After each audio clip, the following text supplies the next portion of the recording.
Autoridades estatales y municipales trabajan en conjunto para esclarecer el asesinato en horas de la madrugada de una familia de la urbanización Los Frailes en Guaynabo, sobre la inseguridad y la situación de violencia que enfrenta Puerto Rico en la actualidad y qué podemos hacer para lograr un verdadero cambio. Conversamos a fondo con la catedrática, socióloga y coordinadora del Instituto de Investigación de Violencia y Complejidad, la doctora Madeline Román. Buenas noches y gracias por estar con nosotros. Buenas noches y gracias a ustedes por esta invitación. Estos eventos de violencia se dice que son cíclicos. Es muy lamentable siempre, pero no es la primera masacre que enfrentamos. Lo que debemos preguntarnos entonces es qué debemos hacer como país. Sí, bueno, en primer lugar yo quisiera decir aquí que el país definitivamente ha estado muy consternado en el día de hoy por este evento. Y no podría ser de otra manera, porque pienso que la violencia no nos puede ser indiferente en ningún momento.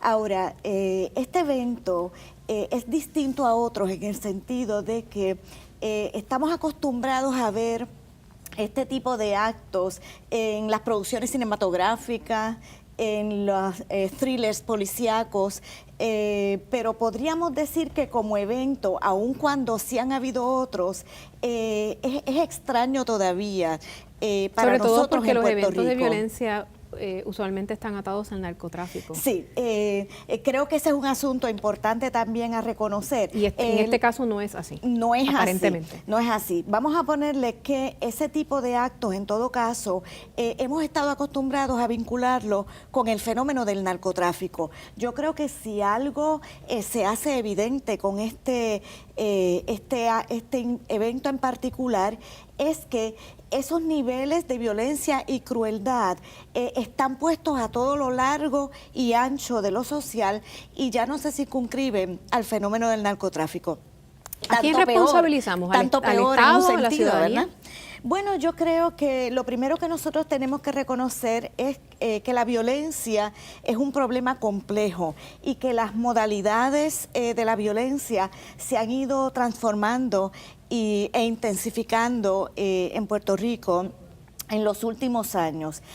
A mí me parece que este caso es un caso complejo, sobre todo porque, en primer lugar, no sabemos si se trata efectivamente de algo vinculado al desahucio de estas otras personas, de esta otra familia posiblemente.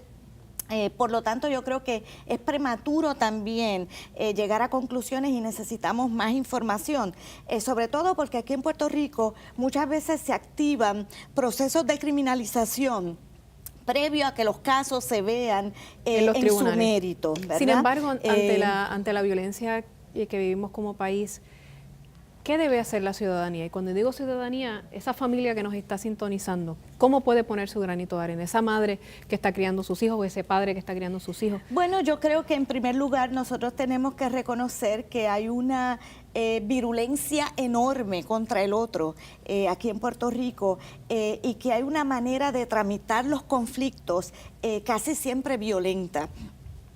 Yo creo que nosotros debemos reflexionar muy profundamente sobre la función de la venganza, del fenómeno de la venganza en los casos de violencia.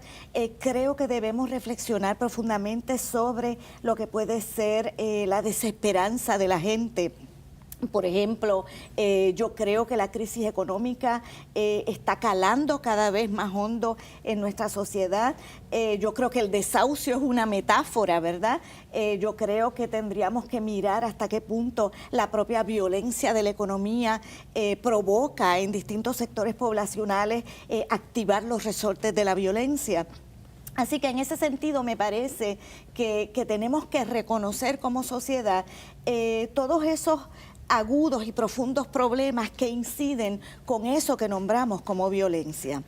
En estos momentos se está revisando el Código Penal y quizás algunos sectores pueden poner demasiado peso en un elemento, ¿no?, de todo este espectro que hay que ver, que hay que analizar. El Código Penal, usted me dirá, pero debe ser una parte nada más. Sí, yo creo que es bien importante tener siempre presente algo que hemos denunciado a través de los años en Puerto Rico, y es que las soluciones punitivas no son una alternativa para lidiar con un problema como este. Evidentemente hay múltiples investigaciones, ¿verdad?, que nos están comunicando una y otra vez que las adjudicaciones más severas, las sentencias más severas, no suponen un detrimento o un declinar de la actividad delictiva. Así que cuando las personas... personas... Creo que es importante combatir también lo que yo llamo la cultura del castigo en Puerto Rico, y el entendido de que hay justicia exclusivamente cuando alguien es encarcelado, ¿verdad? Pienso que los problemas a los cuales nos remite el fenómeno de la violencia son mucho más profundas, y no podemos descansar exclusivamente en el sistema de justicia criminal local para lidiar con este asunto. Claro, es un asunto mucho más complejo que simplemente descansar en algo que sea punitivo, en este caso en nuestras leyes penales. Gracias por estar con nosotros. Gracias a ustedes. Ahora pasamos con Ariel.